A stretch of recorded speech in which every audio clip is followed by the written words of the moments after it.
The one thing you never want to happen is you never want Russia and China uniting.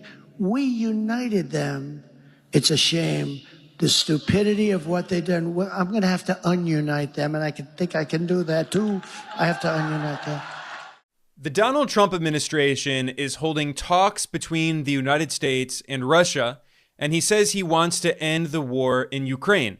In fact, U.S. Secretary of State Marco Rubio even proposed that the U.S. should partner with Russia geopolitically and economically. The credible opportunities that exist to partner with the Russians geopolitically on issues of common interest and, frankly, economically. So what is happening here? Well, the very simple answer is that this is all about China. The Trump administration is trying to divide Russia from China in order to isolate China, to weaken and destabilize China.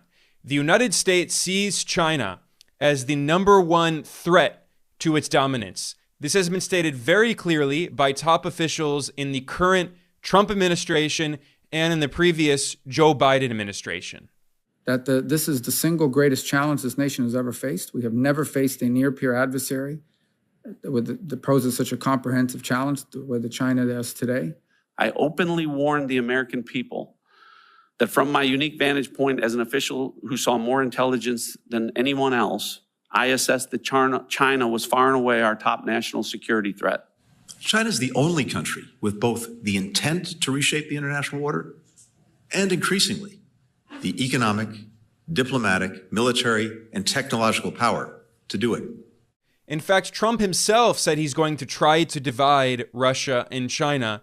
In an interview with Tucker Carlson in October 2024, Trump said it was a shame and it was stupid that the U.S. had pushed China and Russia together.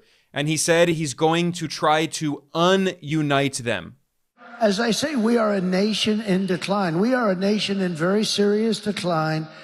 And look at what these stupid people have done. They've allowed Russia, China, Iran, North Korea, and others to get together in a group. This is impossible to think. When I was a young guy, I always loved the whole thing, the concept of the history and all of the things that can happen. The one thing, and I had a professor at the Wharton School of Finance, but we had history classes also. He said, the one thing you never want to happen is you never want Russia and China uniting. We united them because of the oil. We united them. Biden united them.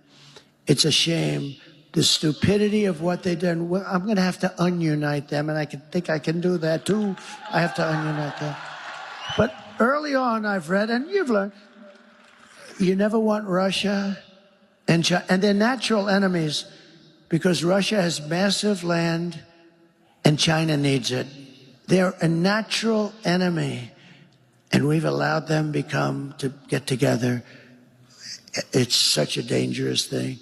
Another thing that we're doing is we're losing the dollar as the standard because of these people that are so, if we lose the dollar as the standard, that's like losing a war, and it'll never happen with me. There's no way that will happen with me.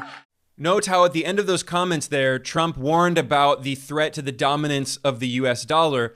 This is why Trump has threatened 100% tariffs on BRICS countries and on other nations that refuse to use the dollar in their international trade. Trump recognizes that de-dollarization is happening, and he recognizes in general that the U.S. empire is weakening. Its global dominance is declining. So what Trump is trying to do is he's trying to strengthen the U.S. empire by dividing and conquering U.S. adversaries. What Trump is looking for is not peace. This is not about peace. This is a strategy to try to maintain U.S. imperial dominance. And the strategy has been debated openly in the Western media, with major foreign policy-oriented media outlets asking if Trump can split China and Russia. Now, I personally do not think this strategy will be successful. I'll discuss later why Russia's partnership with China is very important to Russia and how the United States does not have much to offer Russia, whereas China is the world's dominant economy. the world's dominant manufacturing power, and China's becoming more influential over time, whereas the US is clearly in decline. But before I get to that issue, I want to talk more about the Trump administration's attempt to try to divide China and Russia. The Wall Street Journal wrote openly that Washington's embrace of Putin aims to drive a wedge between Moscow and Beijing.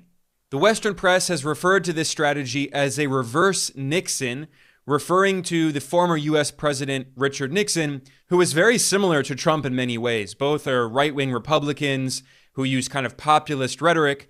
And Nixon traveled to China in 1972, and he normalized relations with the People's Republic of China, exploiting the Sino-Soviet split that happened in the 1960s and trying to exacerbate the tensions between China and the former Soviet Union, which ended up being an important factor in the decline and the weakening of the USSR in the 1980s and the eventual overthrow of the Soviet Union in 1991. The strategy is also being referred to as a reverse Kissinger because Nixon's national security advisor, Henry Kissinger, took a secret trip to Beijing in 1971 as part of the U.S. strategy to normalize relations with China to further divide China and the former USSR. In fact, during Trump's first administration, this was the strategy that he wanted to pursue, and the Daily Beast even reported that Kissinger had advised Trump that he should try to divide Russia from China. But ironically, it was the Russiagate conspiracy pushed by the Democrats, absurdly claiming that Trump was a Putin puppet and all of that nonsense, that ironically prevented Trump from pursuing this Kissingerian strategy of trying to woo Russia to isolate China. But here we are today during the second Trump administration, and Trump has selected a series of neoconservatives and war hawks to oversee his foreign policy, including the arch neocon Marco Rubio as Secretary of State, including the neocon Mike Waltz as National Security Advisor, and another neoconservative war hawk, Pete Hegseth, as his Defense Secretary. And all three of these figures are extreme China hawks who have pushed for an aggressive policy against China. This is why Trump sent Secretary of State Rubio to Saudi Arabia in February to participate in talks with Russia. And Rubio said there are, quote, incredible opportunities that exist to partner with the Russians geopolitically, end quote. So they're not just calling for reducing tensions with Russia. They want to be allied with Russia against China. That's the strategy. Identifying the extraordinary opportunities that exist should this conflict come to a acceptable end, the credible opportunities that exist to partner with the Russians geopolitically on issues of common interest and frankly economically on issues that hopefully will be good for the world and will also improve our relations in the long term between these two important countries. Now, when Marco Rubio made those comments saying the U.S. wants to partner with Russia, a lot of people were surprised, but honestly, I was not that surprised, because if you listen to the right-wing MAGA movement in the Republican Party, people around Trump, for years, they have been saying this. Their worldview is that China is the biggest threat to the United States. This is actually bipartisan. Democrats and Republicans say that, but especially for the MAGA Republicans, they see China not only as a threat to U.S. dominance, but a threat to capitalism because China has a socialist system and is governed by a communist party. They see China as a threat to Western so-called Judeo-Christian civilization because China is an atheist country.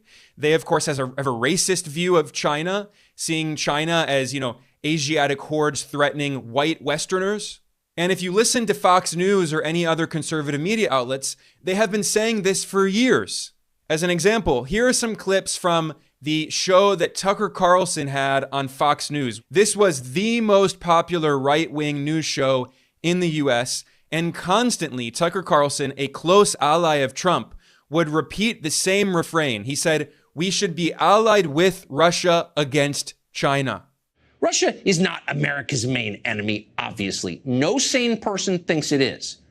Our main enemy, of course, is China. And the United States ought to be in a relationship with Russia aligned against China to the extent that we can. The biggest threat to this country is not Vladimir Putin. That's ludicrous. The biggest threat, obviously, is China. If Russia ever joined forces with China, American global hegemony, its power would end instantly. You'd have the world's largest landmass and largest natural gas reserves allied with the world's largest population and world's largest economy. So a Russia-China axis would be not just more powerful than the United States, but much more powerful. It would have the scale to control a lot of the world's economy and trade routes and raw materials. It could project military force that, posturing aside, we actually don't have the power to stop. If Russia and China ever got together, it would be a brand new world, and the United States would be greatly diminished. Most Americans agree that would be bad. In fact, back on his show on Fox News, Carlson invited on Marco Rubio, who's now Trump's Secretary of State, and Rubio constantly fear-mongered about China and said China is the biggest so-called threat to the U.S. and called for an even more aggressive policy to try to weaken and isolate China. Well, China is clearly a threat to our economy, if nothing else, and becoming more threatening.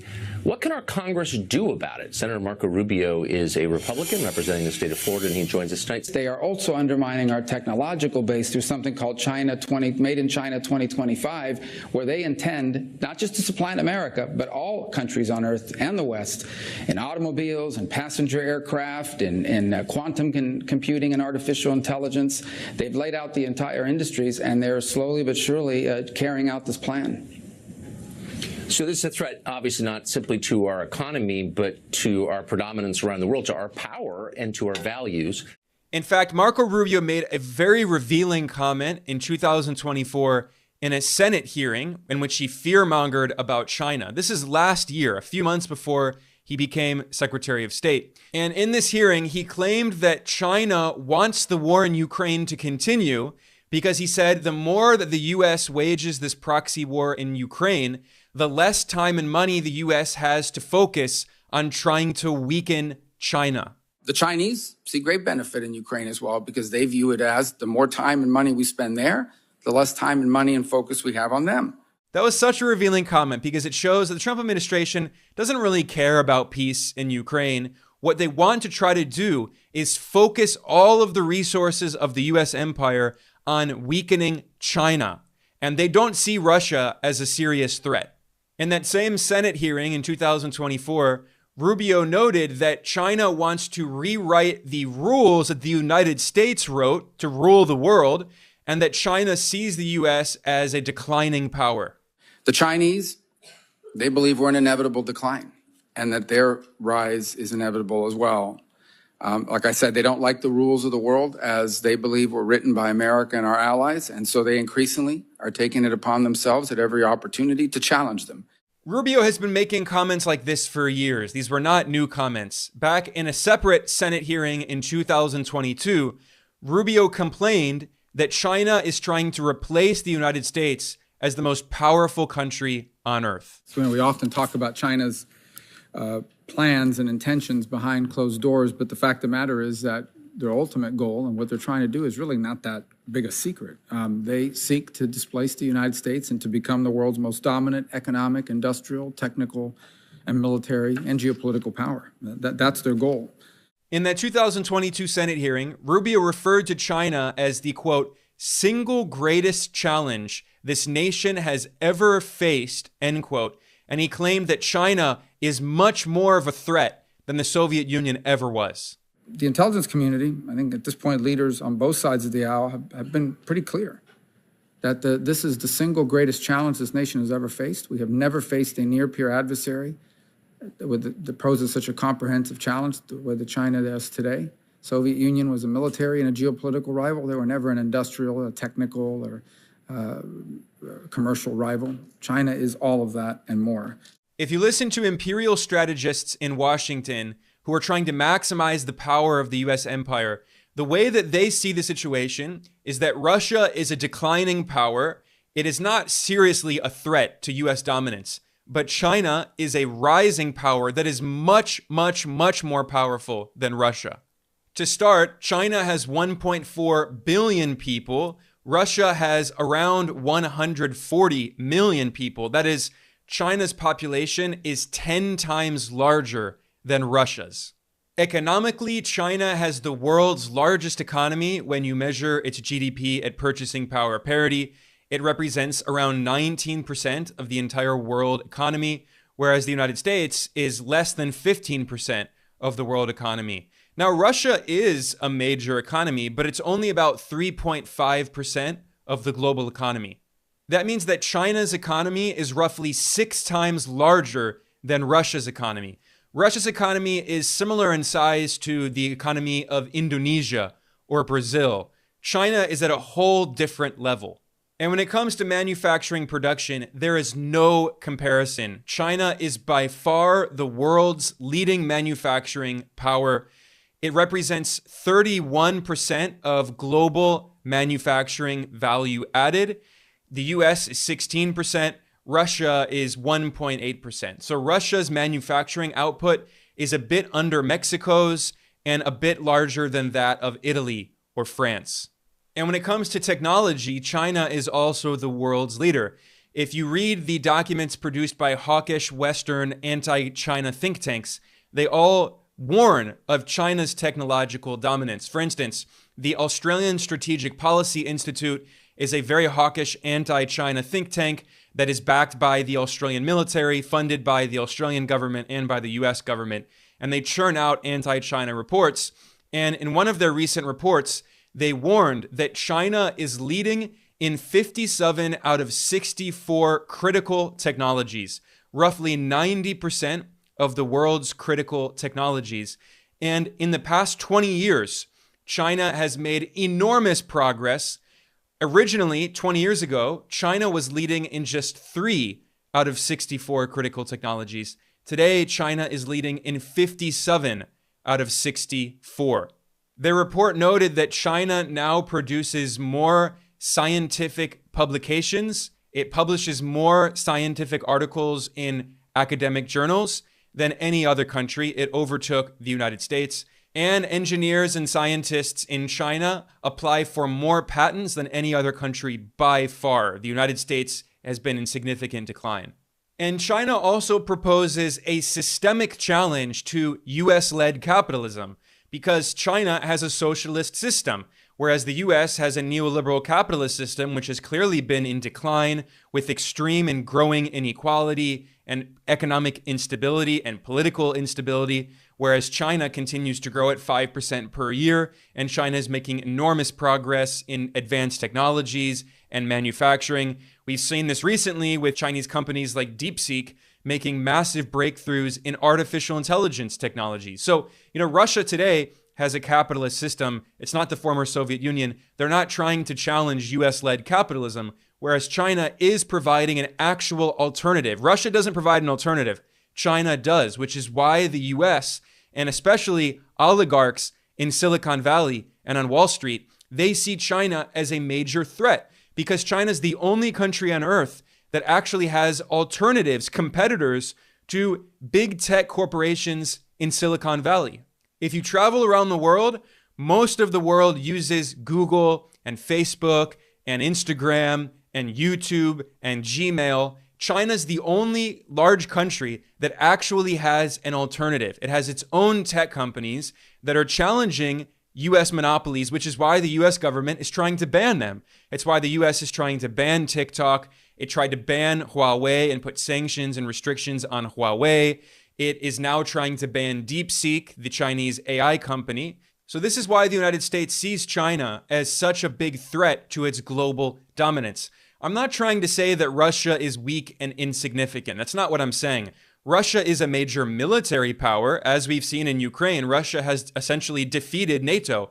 And the fact that the United States did not even invite Ukraine to the talks between Russia and the US is a sign that this was not a war simply between Russia and Ukraine. It was a war between Russia and NATO led by the United States. So Trump says, yeah, we're going to cut out the middleman and have direct talks between Russia and the US. So clearly, Russia is a major military power. As I mentioned, Russia is a significant economic power. It is a major producer of some of the most important primary commodities in the world: oil, gas, many critical minerals, military technology, weapons. But being realistic, China is significantly more influential and significantly more powerful than Russia, which is why the US is trying to divide Russia from China. In fact, back in 1997, the influential US imperial strategist Zbigniew Brzezinski, who was the former US national security advisor like Kissinger, he published a book in 1997 called The Grand Chessboard, in which he outlined scenarios for the US empire to maintain its global unipolar dominance. And in this book, which is now nearly 30 years old, he warned, quote, "The most dangerous scenario would be a grand coalition of China, Russia, and perhaps Iran, an anti-hegemonic coalition united not by ideology, but by complementary grievances," end quote. And this is exactly what has happened. In the past few decades, the US empire has pushed China, Russia, and Iran together. And China, Russia, and Iran are members of BRICS. And BRICS continues to grow every single year. It now represents 55% of the global population and 42% of world GDP measured at purchasing power parity. This is why Trump is threatening BRICS members with 100% tariffs and trying to destroy BRICS.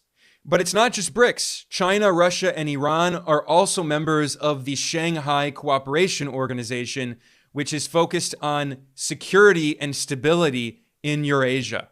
This is why Trump said in his interview with Tucker Carlson in October 2024 that it was a shame, and he said it was stupid, that the US had pushed together Russia, China, Iran, and North Korea. And he said he wants to try to divide those countries. He said that he thinks that he can unite China and Russia. This is what he's trying to do now. And this is a viewpoint that is shared by all of the top-level officials in the Trump administration. So, for instance, in January, at the Senate confirmation hearing for Donald Trump's pick to be CIA director, John Ratcliffe, another neoconservative, he referred to China as the greatest so-called threat to U.S. national security, and he emphasized that the CIA, under both Republicans and Democrats, in Trump's first term and in the Biden administration, the CIA has been focused on trying to weaken China. But much more has to be done, because our adversaries, and one in particular that I will discuss now, understand that the nation who wins the race of emerging technologies of today will dominate the world of tomorrow. Which brings me to the need for the CIA to continue and increase in intensity the focus on the threats posed by China and its ruling Chinese Communist Party.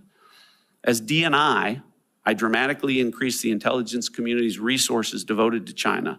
I openly warned the American people that from my unique vantage point as an official who saw more intelligence than anyone else, I assessed that China was far and away our top national security threat. President Trump has been an incredible leader on this issue, and it is encouraging that a bipartisan consensus has emerged in recent years.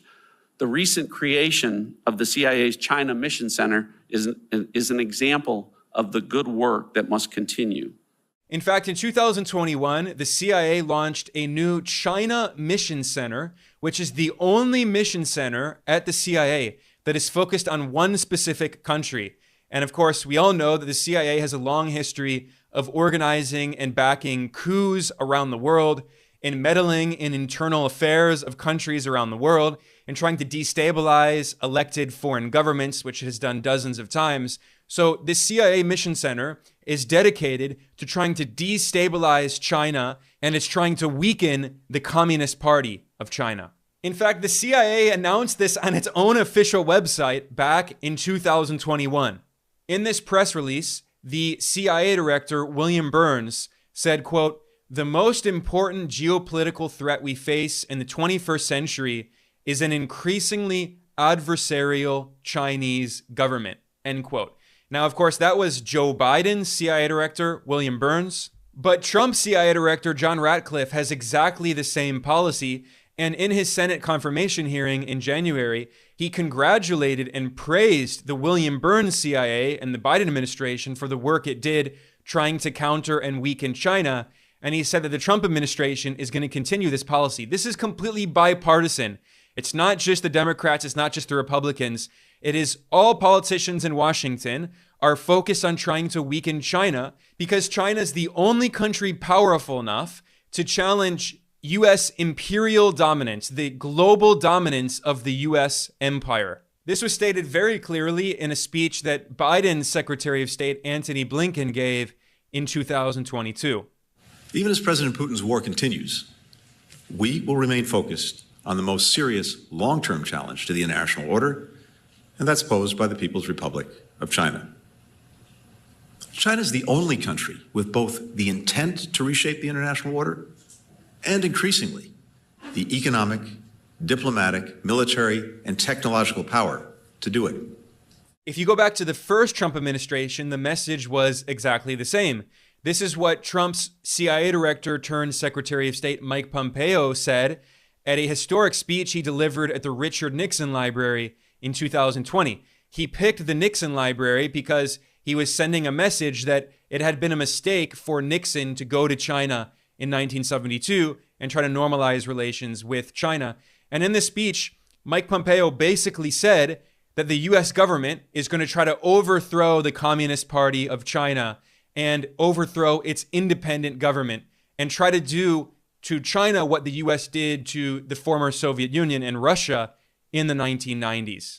All of this explains why Donald Trump is constantly fear-mongering about China, and his favorite strategy is to scapegoat China. He points to China to try to justify his very aggressive foreign policy. So, for instance, during his inauguration speech, Trump said that the U.S. is going to take over the Panama Canal, a blatant act of colonialism.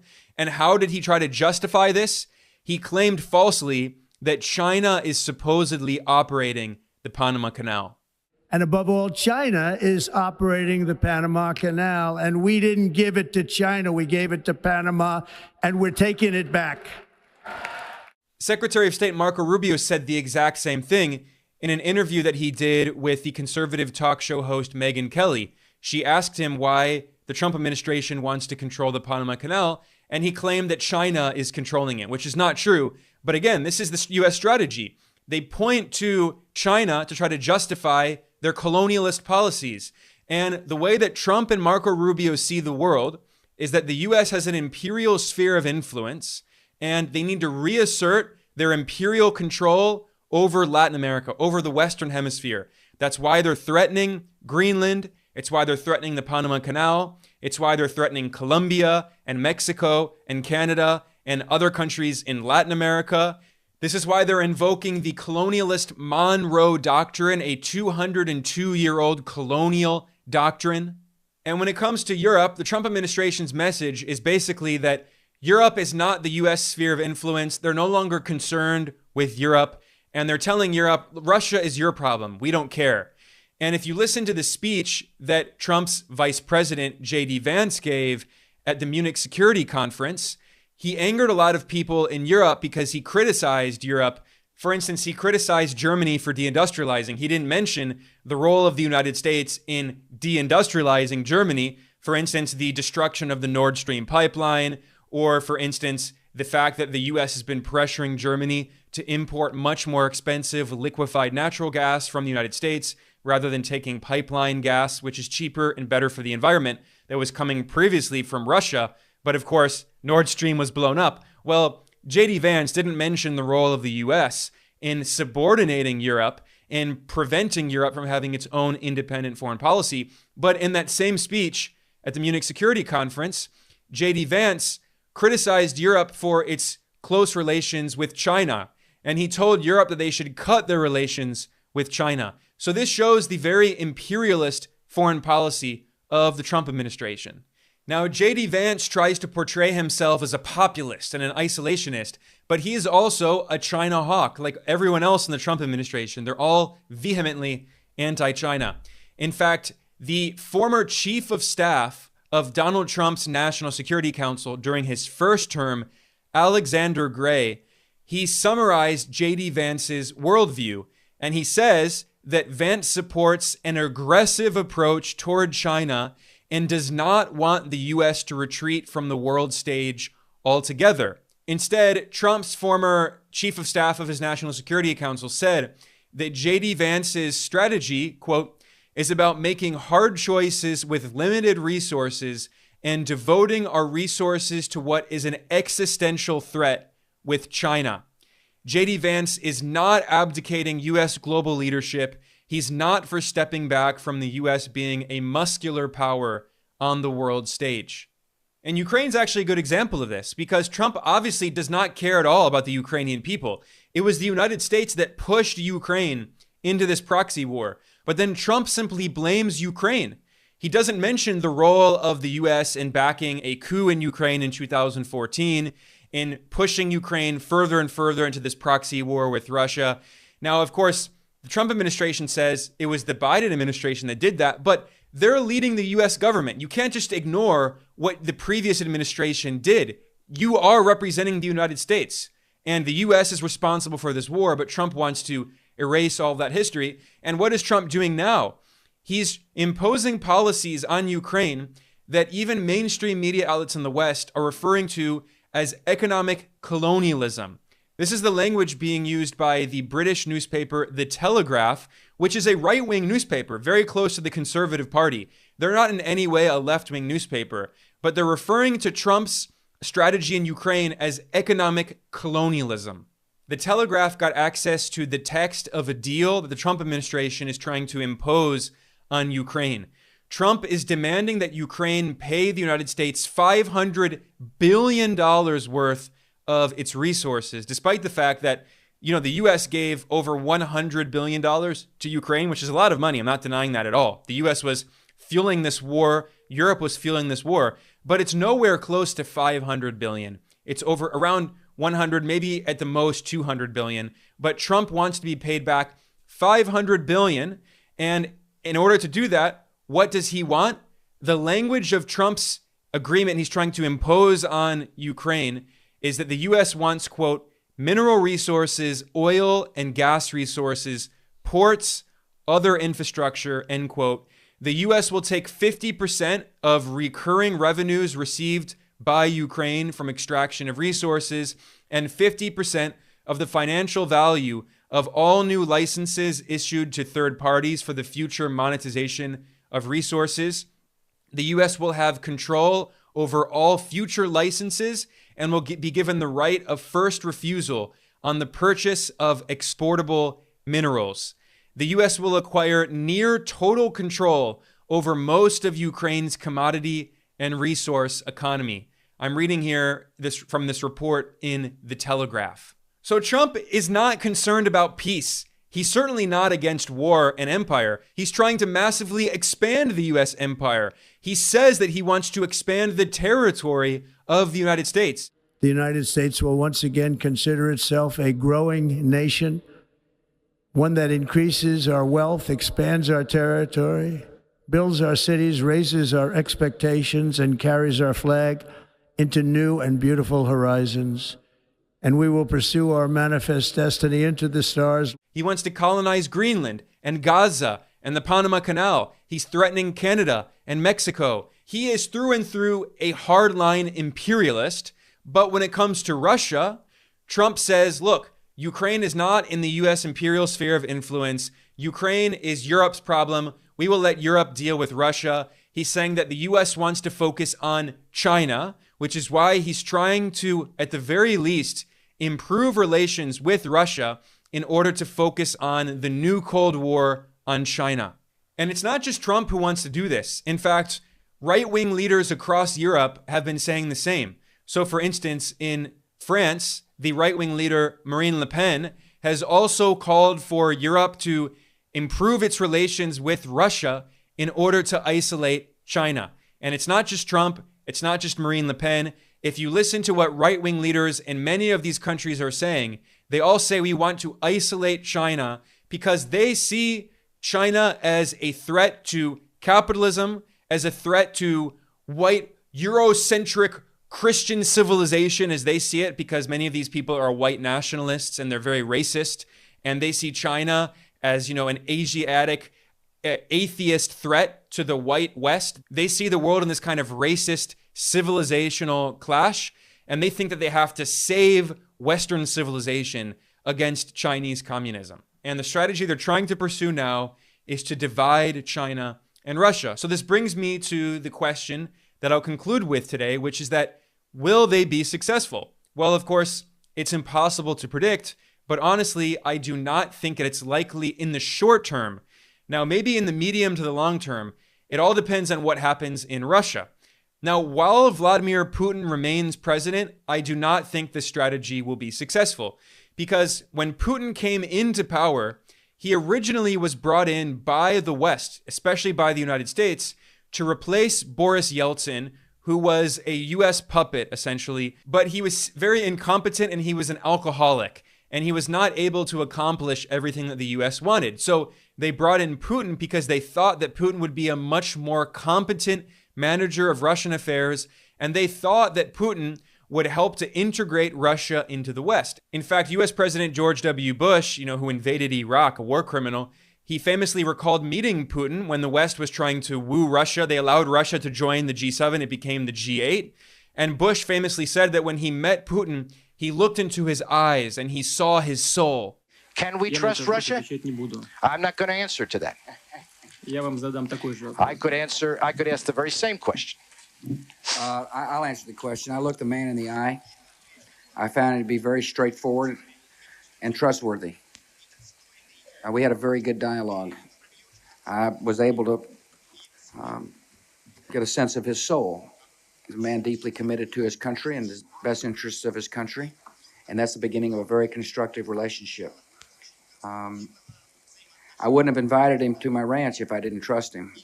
And originally, Putin did want Russia to be integrated with the West. Putin was an anti-communist, he was very pro-capitalist, and he did try to. However, Putin was a nationalist, he is a nationalist, and he recognized that the West would not accept Russia as an equal. The United States only would accept Russia being integrated into the West as a puppet, as a subordinate, not as an equal. And this led to Putin giving his famous speech at the Munich Security Conference in 2007, in which he condemned U.S. unipolarity. And he said that the U.S. was expanding NATO to the east and trying to surround Russia, to weaken Russia, to dominate the world. And this moment in 2007 was a major shift, and it became clear to the US-led West that Russia would not allow them to subordinate it, that Russia wanted to become a powerful, independent country, and relations continued to sour from then on. And then you had several other events, including, of course, the US invasion of Iraq in 2003, which Russia was against. You had the US-led NATO war in Libya in 2011, which originally Russia and also China had not vetoed in the UN Security Council because the West lied to them, NATO lied to them, claiming that it was going to be a limited operation, a defensive operation, but in fact, NATO used it as an excuse to overthrow the Libyan government and to kill the Libyan leader Muammar Gaddafi. And this angered Russia and China, and this also led to a deterioration of relations between the West and Russia. And then, of course, you have the US-backed coup in Ukraine in 2014, which overthrew Ukraine's democratically elected president, Viktor Yanukovych, who tried to maintain geopolitical neutrality. And then the US helped to put in power a pro-Western oligarch, the billionaire Petro Poroshenko, who pledged that Ukraine would join NATO. And then the proxy war against Russia started, and the US put sanctions, the West put sanctions on Russia, and the situation continued to get worse and worse. But meanwhile, throughout this time, China and Russia grew closer and closer together, and they have a very complementary relationship. Not only politically, they share a lot of similar views when it comes to challenging the US-led West and global dominance of the West. They want to create a more multipolar world in which the global South, which represents the global majority, has an equal say. And they're, of course, part of BRICS and the Shanghai Cooperation Organization. But it's not just that. Economically, China and Russia have a very complementary relationship. China, as I already established, has the world's largest economy, and it's the world's manufacturing superpower. Russia has all of the natural resources that any country could ever need, so they have a complementary relationship there. But Russia is also a major military power. It's ahead in certain military technology, and it has shared some of that with China. So it's not just about getting access to Russia's resources and China's advanced manufacturing.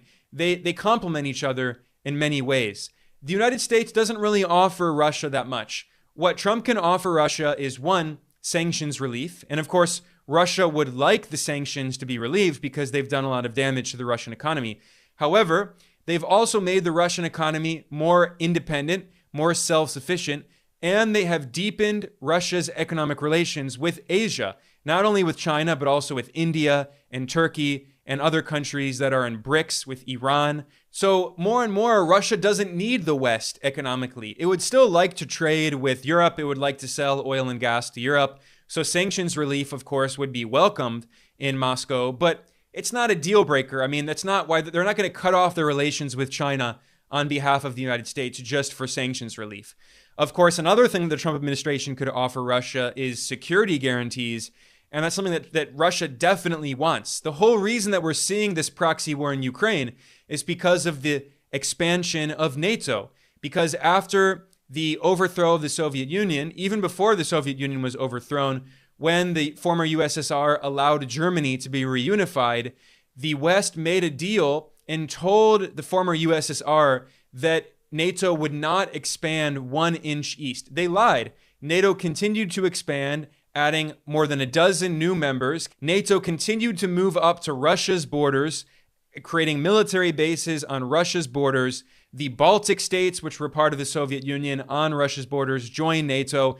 And then the George Bush administration famously pledged that Ukraine and Georgia would become members of NATO, which angered Russia. They see Ukraine as a major threat, given that when the former Soviet Union was invaded, when Russia was invaded, including by the Third Reich during World War II, they invaded through Ukraine, going into Russia, back when they were part of the Soviet Union. From Russia's perspective, this is an existential security threat, and the fact that the US refused to sign security guarantees and say that Ukraine would not become part of NATO is what caused this proxy war in the first place. Now the Trump administration is saying that they'll give written security guarantees, but from Russia's perspective, how can they trust the United States? Look what the Trump administration did with Iran.